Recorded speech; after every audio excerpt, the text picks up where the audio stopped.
बाबाओं की टोली लगाएगी कांग्रेस का बेड़ा पार। इसी खास मुद्दे के साथ हाजिर हैं हम एमपी न्यूज पर। स्वागत आपका, मैं हूं निधि आपके साथ। कांग्रेस एक बार फिर बाबाओं को इकट्ठा कर रही है और उपचुनाव से ठीक पहले उन्हें ही बड़ी जिम्मेदारी भी सौंपी जा रही है वोटरों को साधने की। लेकिन हिंदुत्व का, सॉफ्ट हिंदुत्व का ये फॉर्मूला पहले तो कांग्रेस के लिए फेल हो चुका है। बाबाओं को पहले भी इकट्ठा किया गया था, लेकिन इसका कुछ खास फायदा कांग्रेस को मिल नहीं पाया। एक बार फिर बाबाओं को इकट्ठा किया जा रहा है और उपचुनाव के लिए उन्हें मैदान संभालने की जिम्मेदारी भी दी जाने वाली है। क्या इस बार इसका फायदा कांग्रेस को मिल सकेगा? क्या कुछ है, पूरी अपडेट जानने के लिए आइए सीधे जुड़ते हैं हमारे संवाददाता संदीप से। संदीप, बताएं क्या जानकारी है? बिल्कुल, देखिए निधि की जिस तरीके से मध्य प्रदेश की सियासत में बाबा सक्रिय होते हुए नज़र आ रहे हैं, तो कहीं ना कहीं इसके पीछे एक बड़ा सियासी जो है माहौल भी बनता हुआ नज़र आ रहा है। और अब कहीं ना कहीं कांग्रेस मध्य प्रदेश की सत्ता में वापसी के लिए साधुओं की टोली का जो है सहारा लेना शुरू कर चुकी है। और इसी के लिए मुझे अगर कहें कि कबीर दास का एक दोहा याद आता है। उन्होंने कहा था कि जात न पूछिए साधु की, पूछ लीजिए ज्ञान। लेकिन आज का जो माहौल है उसमें अगर हम यूँ कहें कि पार्टी ना पूछिए साधु की, पूछ लीजिए काम, तो ये कहना गलत नहीं होगा। और जिस तरीके से कंप्यूटर बाबा है और कंप्यूटर बाबा की हार्ड डिस्क में एक नया सॉफ्टवेयर इस समय लोड हो चुका है और उस सॉफ्टवेयर का नाम है लोकतंत्र बचाओ यात्रा। जिस तरीके से उन्होंने उपचुनाव को लेकर लोकतंत्र बचाओ यात्रा शुरू की है और ग्वालियर चंबल संभाग में जो 16 सीटें होने वाली है, 16 सीटों पर विधानसभा उपचुनाव होने वाला है निधि, उन 16 सीटों के लिए बाबाओं की टोली की एक बड़ी खेप कंप्यूटर बाबा ने चुनावी मैदान में उतार दी है। करीब 2000 बाबा जो हैं, साधु संत हैं, वो कांग्रेस के पक्ष में प्रचार प्रसार करते हुए नजर आएंगे और भारतीय जनता पार्टी के खिलाफ एक बड़ा माहौल बनाने की कोशिश भी करेंगे। कुल मिलाकर देखें तो फिलहाल यहाँ पर एक बड़ा सवाल ये है कि जिस तरीके से हमने देखा है कि 2018 के विधानसभा जब चुनाव हुए थे निधि, उस टाइम भी कंप्यूटर बाबा का सहारा लिया गया था कांग्रेस ने।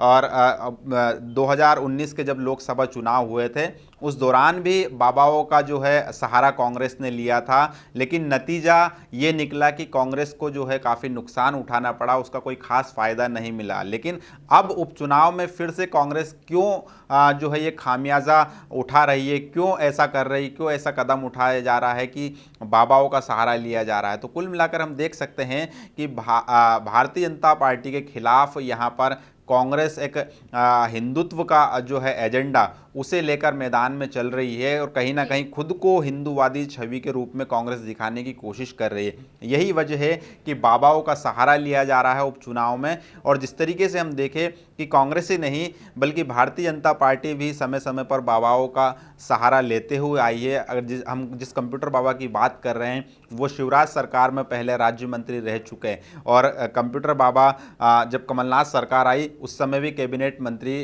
का दर्जा उन्हें प्राप्त था।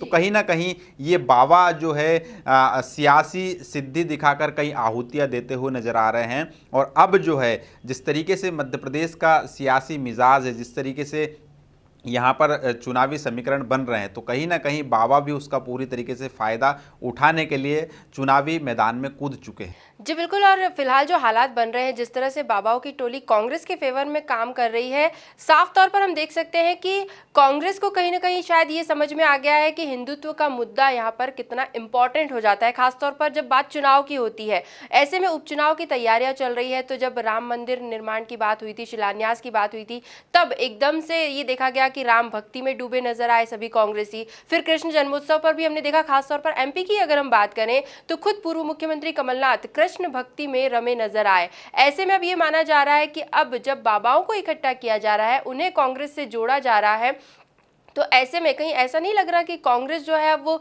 सॉफ्ट हिंदुत्व की राह पर ही चल रही है और कहीं ना कहीं इसी मुद्दे को लेकर उपचुनाव में बाजी मारना चाहती है? निश्चित तौर पर निधि देखिए कि फिलहाल जिस तरीके से मध्य प्रदेश का सियासी मौसम है उसमें कांग्रेस की जो फिजा है बदली बदली हुई सी नज़र आ रही है और पूरी तरीके से कांग्रेस जो है धर्म की गंगा बहा रही है। और एक तरीके से हम देखें तो कांग्रेस धर्म के रास्ते पर अपने हाथ को मजबूत करने के लिए निकल पड़ी हुई। यही वजह है कि कमलनाथ जो कि पीसीसी चीफ है वो भगवामय हो चुके हैं। राम भक्ति दिखाई उन्होंने, कृष्ण की उपासना की, अर्जुन का अवतार कांग्रेस के समर्थकों द्वारा दिखाया गया और तमाम तरीके से जो उनकी योजनाएं उनकी सरकार के दौरान चलाई गई थी, चाहे वो ओमकार योजना हो, ओम सर्किट का हो, चाहे महाकालेश्वर मंदिर के लिए करोड़ों की सौगात देने की बात हो, राम वन गमन पथ हो, गौशालाओं का निर्माण हो, तमाम तरह के जो योजनाएं कमलनाथ सरकार में चलाई गई और जिस तरीके से अब राम मंदिर का स्वागत किया गया, तो कहीं ना कहीं यहाँ पर कमलनाथ जान चुके हैं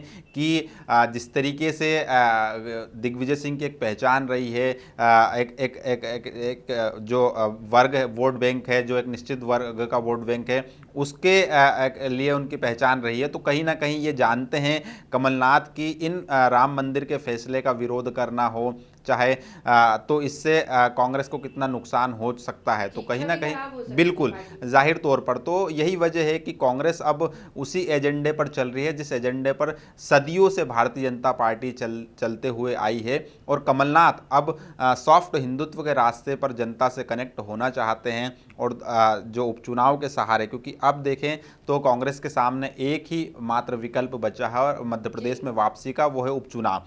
तो उपचुनाव में कमलनाथ अपनी वापसी के लिए पूरी तरीके से बेताब नजर आ रहे हैं और उसी को लेकर वो अब सॉफ्ट हिंदुत्व के रास्ते पर निकल पड़े हैं और जिस तरीके से बाबाओं का सहारा लिया जा रहा है, तो कुल मिलाकर पूरी तरीके से कांग्रेस भगवामय हो चुकी है। और भारतीय जनता पार्टी का जो एजेंडा रहा, जिस पर भाजपा हमेशा उस एजेंडे पर जनता से वोट मांगते हुए नजर आई, तो एक बड़े वोट बैंक को साधने के लिए कांग्रेस ने ये हिंदुत्व कार्ड खेल दिया है। लेकिन बड़ी बात यह है निधि कि जो कांग्रेस का परंपरागत वोट बैंक रहा, जो अल्पसंख्यक वोट बैंक रहा, वो कहीं कांग्रेस के जो हिंदुत्व का एजेंडा है उससे नाराज होकर उसका हाथ नहीं छिटक दे, ये भी फिलहाल कांग्रेस के सामने डर बना हुआ। तो कमलनाथ के सामने चुनौती ये भी है निधि कि वो जो अल्पसंख्यक वोट बैंक है उसे कैसे संभाल कर रखा जाए, वो भी ना छूटे, और जो बहुसंख्यक वोट बैंक है वो भी कांग्रेस के फेवर में आ जाए। तो कहीं ना कहीं पूरी तरीके से एक सोची समझी रणनीति के तहत कमलनाथ हिंदुत्व के एजेंडे पर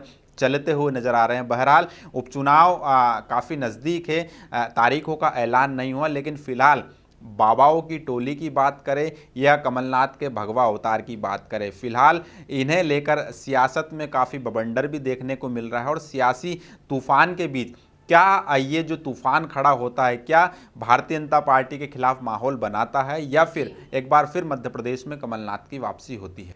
जी, तो कुल मिलाकर अगर उपचुनाव जीतना है, अगर वोटरों का साथ चाहिए तो धर्म का हाथ तो थामना ही होगा। ये बात कांग्रेस की समझ में अब आ चुकी है और इसकी बड़ी जिम्मेदारी अब बाबाओं की टोली को सौंपी जा रही है। लेकिन इसका कितना फायदा कांग्रेस को पहुंच पाता है, और दूसरी तरफ अल्पसंख्यकों की नाराजगी का रिस्क भी कांग्रेस के लिए एक बड़ी चुनौती है। खैर, इस चुनौती से कैसे उबर पाती है कांग्रेस, ये देखना भी काफी दिलचस्प होगा।